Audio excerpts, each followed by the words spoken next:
Such petition ought to be dealt with by the division bench, registering as public interest litigation in right earnest and not to be dealt with by a single bench. அதாவது பொது வழிகாட்டு முறைகளான SOP அமைக்கப்பட்டு வெளியிட வேண்டும் என்ற கோரிக்கையுடன் வந்த writ மனுவை நீதிபதிகள் டிவிஷன் பெஞ்ச் தான் கையாள வேண்டும். தனி நீதிபதி பெஞ்ச் கையாளக்கூடாது என்றும் உச்சநீதிமன்றம் சொன்னதல்லவா? அது மட்டுமா, கோரிக்கையே இல்லாமல் எஸ்ஐடி அமைக்கப்பட்டது எந்த வகையில் சரி என்றும் கேள்வி எழுப்பியது உச்சநீதிமன்றம்.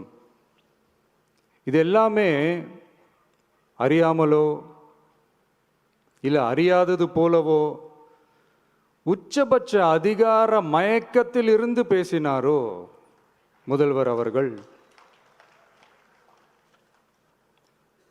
மனிதாபிமானம், அரசியல் அறம், மாண்பு இதெல்லாம் எதுவுமே இல்லாமல் வெறும் பேச்சில் மட்டுமே பேசிக்கிட்டு